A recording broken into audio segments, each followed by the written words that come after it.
Something is happening. Is the world being re engineered? I have opinions, ideas, fears, and also some hopes that I want to share with you. I'm an ordinary Korean mom who is concerned about our children's future, and I'm trying to answer some of my own questions. Today, I'm going to talk about the 15-minute city. The concept is simple and the promises are many. If you live in a 15-minute city, you will have all the things you need within a short walk, bike ride, or public transit trip from your home. You don't need to drive a car. You don't have to watch your life pass by sitting in traffic. You will have more free time to spend taking care of your family or friends or on whatever else you want. Your life will get easier, you will get healthier by walking and biking, and at the same time, you will reduce carbon emissions. Our planet will be a better place to live. Do you currently live in a 50-minute city? If so, you're lucky. But most people don't. So, for people who live in a food desert struggling to find fresh food, this concept is good news. If you suffer from a long commute or have to deal with heavy traffic, you will welcome this concept. If you are worried about environmental problems like global warming, this idea will come as a great relief. There seems to be no reason to object to this concept.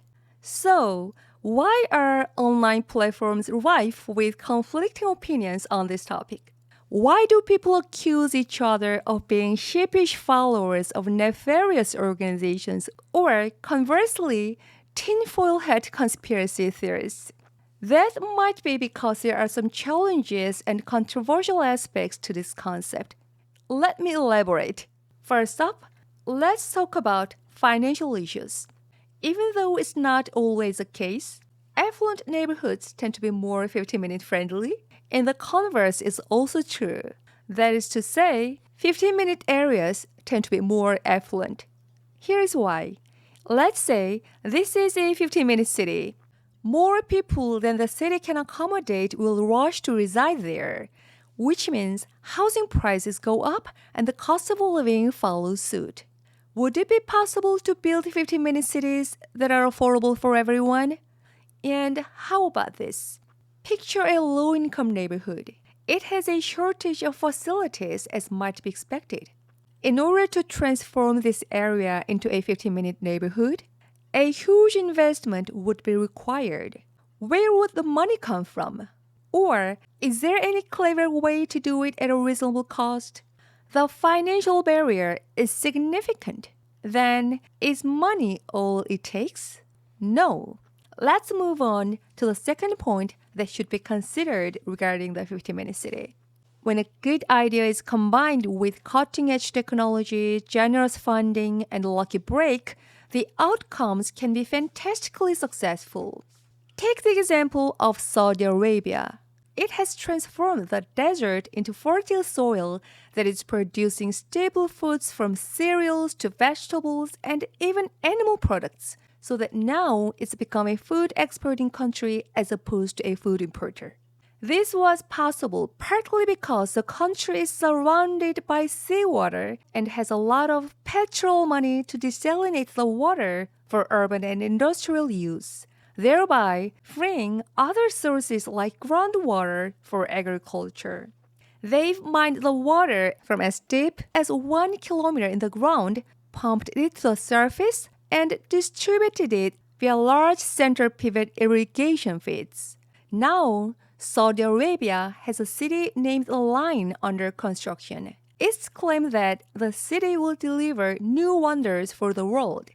I'm looking forward to seeing it, especially in an architectural and technological sense, because the country has enough money to make anything out of nothing. But I have some reservations because building a city is not like building farms. Here in South Korea, there is a similar example to the line. That is Songdo International Business District, or in short, Songdo City, which is 1.5 hours away from Seoul. It's similar, not in terms of technology or investment or scale, but in the sense of what it was designed to create. Songdo City was built as a smart city, which is a lot like a 15-minute city. But despite the city's convenience, the World Economic Forum assessed Songdo City as a soulless failure in an article from 2022. And as a Korean, I completely understand what they mean. Every time I visited the city, I felt a lack of the warm and vibrant energy that a community of humans naturally exudes. Where are the people? Even on the weekend, it felt like I was walking through a modern ghost town. Why am I sitting here at a traffic light when there are hardly any other cars on the road? Songdo City was constructed on reclaimed land where, of course, nobody had resided. When it was built, people from other regions, including residents in nearby areas, especially those who could afford high housing prices, started to move to the city. I think someday the city could be full of warmth and energy, but it will take a long time. Most organically grown capital cities that include 15-minute neighborhoods, such as Paris and Seoul, have a long history. As the World Economic Forum points out, the human factor is the main cause of its failure. The article took Songdo City as an example of how important the human factor is in the concept of the 15-minute city and how hard it is to get it right. We can't create an instant community. It takes time because of the human factor. What does the human factor mean to you? I'd love to hear from you in the comments below. For some of you who'd raise a counter-argument like, no, you don't have to build a new 15-minute city if you are worried about the human factor. We can invest in the existing poor area and transform it into a 15-minute neighborhood. We have tax money we can use.